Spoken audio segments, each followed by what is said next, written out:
You may well wonder what I'm doing here, but the reason is Fraser. And Fraser's entering into car rallying, into navigating, and my friend Ross, his son, was only 14, and Fraser, who's 15. Plus 10. Plus 10, and this is his first event, and it's like a test day we're doing down in Teeside Autodrome. So we're going to jump into the car, and I'm going to get a shot as well, which I don't know if I'm really looking forward to that. Are you looking forward to it? Well, don't have a cheesecake, that's my advice for the day. No cheesecake before you go out. It's something different, and it's a whole new experience for us both, really. So, Ross being the father, me being the father, and our sons Ollie and Fraser. Well, we got round the corner and Ollie and Ross were waiting for us, so Fraser strapped straight in. There's Ollie. Alright.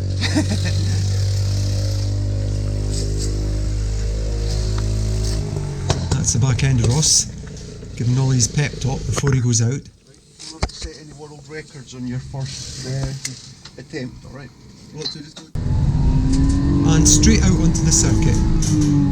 Now, Ollie's car is a Citroen C1 and it's a 3-cylinder 1 litre naturally aspirated engine.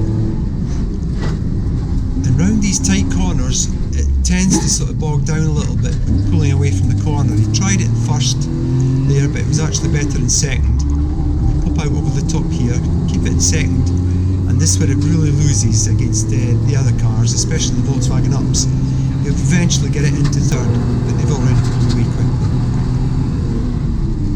And Ollie's really smooth, taking the racing line into the tighter part of the circuit.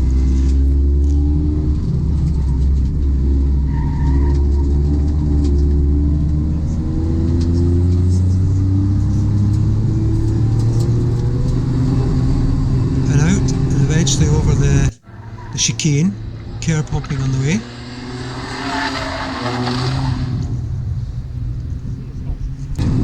Now, Ollie's only 14, but he's been racing karts since he was 5 years old. He started at Lark Hall in Lanarkshire in the Bambino class. So he's certainly familiar with tracks, especially this one at Teeside, where he's raced many times.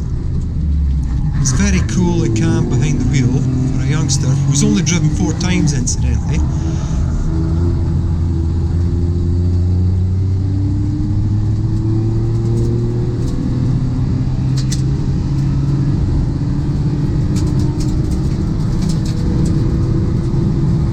This is a hard brake down into this long right-hander, and he goes wide, pulls it in tighter, apexing it, nice and calm, and then back up onto the chicane.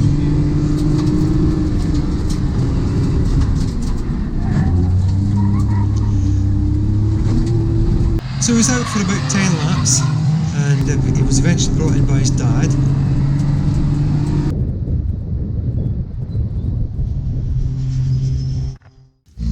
When he comes in, Ross immediately checks the pressures on the tyres, and there's a nice little Mini Cooper S here, and this is actually quite a quick little car, and he was, well, they weren't really racing, but he was out alongside it later on.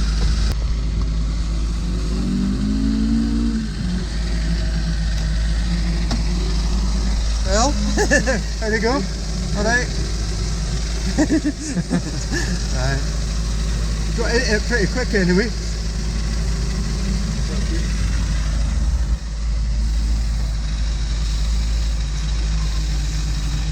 Now you see Ross checking the tyre pressures here, and I didn't actually, although I've seen it loads of times, I didn't actually realise that these tyres can increase by 10 pounds per square inch when they're hot. So it's quite important to get them at the correct temperature before the car actually goes out.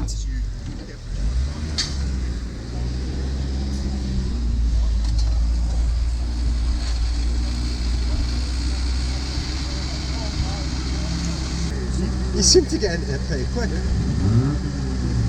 know, when you went out.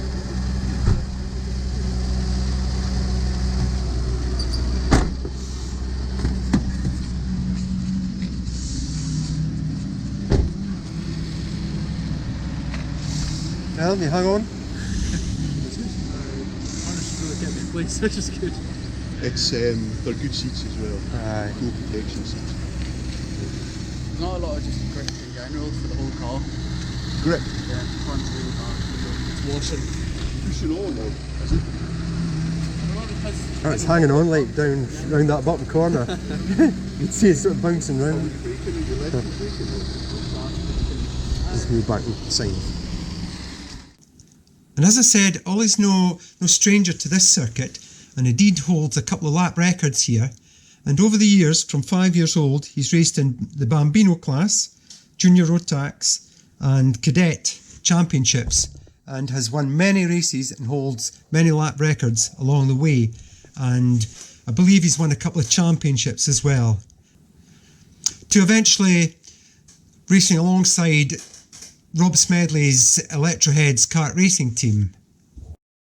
And there's a bit of video here taken from Rowrat in 2019 where he's actually leading the championship. Honda Cadet is up next. The 4-kart driven by Ollie Poole, the championship leader, has swept all before him this weekend. Fastest in time qualifying, won the earlier heat and pre-final. It's Poole from Scarisbrick, McDuff, Sherwood. On board the drone, under starter's orders, Caleb McDuff gets a bit of a false start there off P3's, had to back out of it, hit the brakes, and that's cost him time. Into the chicane for the first time, Connor Scarisbrick squeezes out the championship leader, and poleman as Scarisbrick takes the lead down to McRae's hairpin for the first time. Meanwhile, through the chicane, out of the chicane, Caleb McDuff made a great move on the exit to recover the place he lost at the start. Meanwhile, alongside, it's Poole and Scarisbrick. Scarisbrick's got the inside line. He'll hold on to it. Poole will look for the switchback. Does he get it? They go side by side. Poole's got the inside line, needs to keep his foot in. This race, and what a race. On board with the drone again, epic pictures as they come through the chicane, sweep down to McRae's hairpin. Looking like he's going to have a go, is he, Connor Scarisbrick? Not this time, as we see Poole defending again very heavily down the inside line. But not at the moment. It's Scarisbrick from Poole. McDuff, the 55 kart, is Theo Champney. And then Jaden Sherwood right with them now as they go through these Stewart-S's at the bottom of the circuit. 1 minute 30 on the clock. What a race. Champney and Sherwood lose time coming out of the Stewart-S's. They come down into the right-hander here at St John's. Left-hander underneath us is Sunny Bend. They come out of Sunny now, run the curb on the right-hand side, down to Paddock Bend. 1 minute 14 on the clock as they go through Paddock Bend this time. Poole looks for the inside line, going through the start line. Has he got it into the chicane? No, he hasn't. Scarisbrick holds on. Scarisbrick, Poole and McDuff, 0.367 separate them. Down to one of the best overtaking opportunities on the circuit. Poole helps himself as Scarisbrick opens wide. Poole back into the lead, and judging by the way he was defending earlier, you can expect him to defend now with less than a minute on the clock all the way to the line. We've got 6, 5, 4, 3, 2, 1, and the clock counts to 0. We're on the penultimate lap now. It is Ollie Poole that leads it from Scarisbrick, McDuff, Sherwood, Champney. It's a 5-way battle for the win, but we know Poole's going to keep it defensive all the way through this lap and the last. Can they force a way past? Now this is where Scarisbrick got him last time over the start-finish line. He's close enough, but Poole takes it. Defensive, Scarisbrick up the inside, but Poole doesn't give him the room. We're into the last lap. 5 karts through the chicane. Jaden Sherwood sets the fastest lap, 57.750, but he's not got track position. Up the inside for second is McDuff, and Sherwood and Champney have had a coming together for 4th and 5th. That's the best they're going to do now. McDuff holds on to second. Scarisbrick has to go round the outside, and that battling has allowed Poole to get away, and Poole's going to take this one now. 3 turns from home as Poole goes through the right-hander. Looks like Champney got the better of that incident with Sherwood. Yeah, there is Champney, in fact, underneath the drone. Champney through to 4th, but it is Ollie Poole that's going to take the win. He's been the man to beat all weekend and comes across the line in celebration. McDuff through to 2nd, Scarisbrick from Champney in 4th. That's the official result then. Ollie Poole, fastest in time qualifying, winner in Heat 1, winner in the pre-final, and now winner in the final. The definition of dominance. I didn't get that good of a start. I went down into 2nd, and then I battled through to 1st. But we kept switching from 1st to 2nd. And now the old fella's getting a go. Yeah, put that on. Can't even get the helmet on. Any last words, Mr. Bond?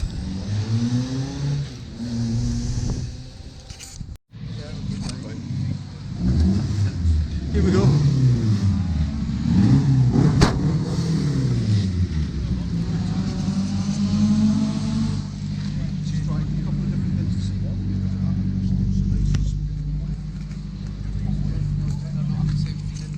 I know, but that. And I have to say, from the word go, I felt really comfortable with Ollie. It was really smooth out on the track. You know, he held the same line every time he went round the circuit, and it was certainly lovely and calm, and had no problems, you know, with the speed and the late braking, all that sort of thing.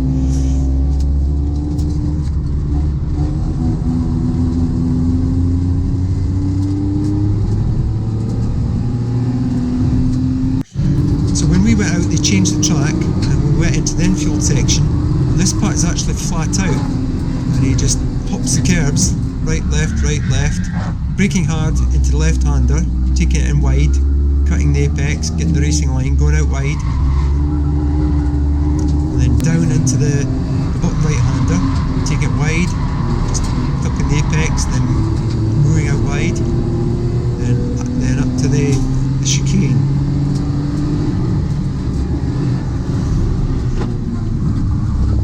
So again, we were out for about 10 laps. Seen the boys on the wall.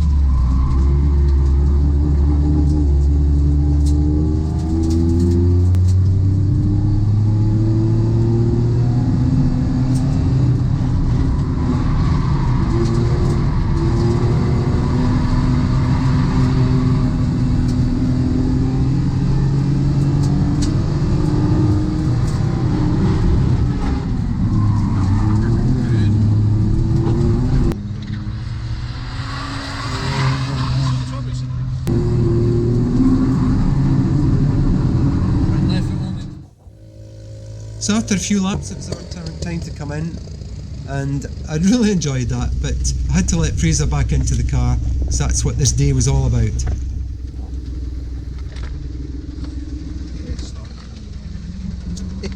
I want to stay in now. So they went out for about 5 laps this time, but the front tyres were absolutely shot. So we put on a couple of new tyres, and he went back out again for quite a few laps, this time mixing it with all the other cars. Now all these other cars are much faster than him, certainly down the straights, but he was certainly keeping up with them in the corners.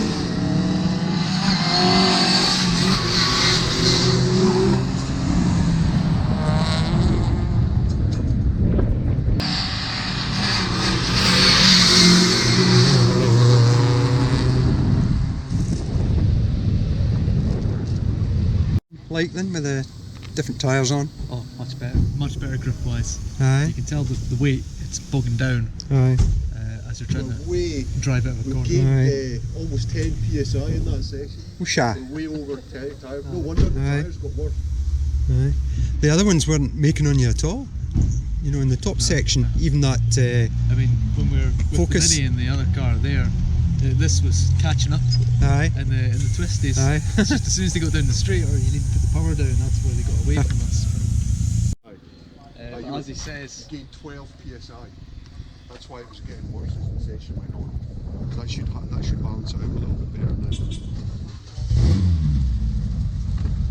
I see, had instant grip.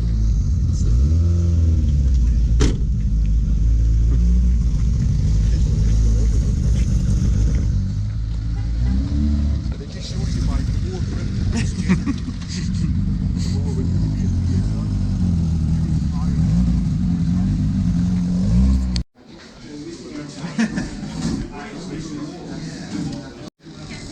Well, we might regret that in a wee while. And that was a turboed 5-cylinder Focus. back out again and amongst all the other cars. And there's certainly quite a few quick cars there today.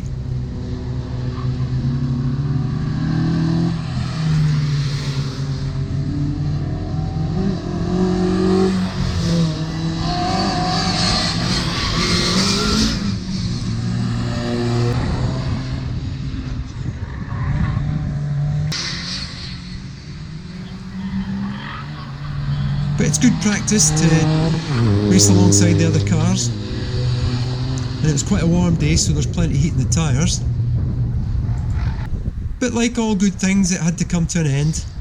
And he got the checker flag and went on to his last lap.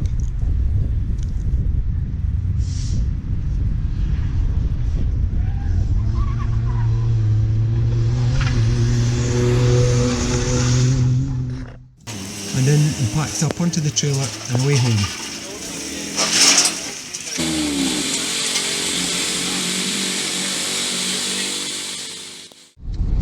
Well, apologies for the Ashley Neil, is it you call them? Sunglasses. But it turned out a really nice day, and or a really good day, and a really good day all round. I certainly enjoyed myself, pit crew. I certainly enjoyed myself. Fraser would enjoy himself. So that's your first taste at. You weren't really navigating there, you were just sort of sitting, getting experience with Ollie in the car. Yeah, well, it's my first time in a proper harness, proper buckled in, and it felt really good. The seats were really comfortable. Aye. And there wasn't too much movement. Right, it's about as slow as you can get in terms of a race car, but... Well, actually, I tell you what, for 14 years old, he handles that car really well. Absolutely no point was shite myself, basically. But I certainly had no problems with him. Did you really enjoy it on the run? Very enjoyed it. Aye. Didn't need to tell him anything. It's funny how he was a bit skittish on the road, just getting to the track. But as soon as he's on the track, he's just a different animal. I remember what I was like when I was learning. I remember what you was like as well. You know, learning, and you get to a point whereby you change and you drive really confidently. But I tell you, on the track, but you forget. I mean, he's been go-karting since he was about 6 years old, and you know, when you got onto the track, his line was identical every time he went round there, and he was able to maintain momentum around the corners. And of course, the pit crew, Ross and I, were able to. Well, especially Rossi knows all about tyre pressures, all that sort of thing. So he was able to adjust all the tyre pressures, and two of the tyres were completely cooked.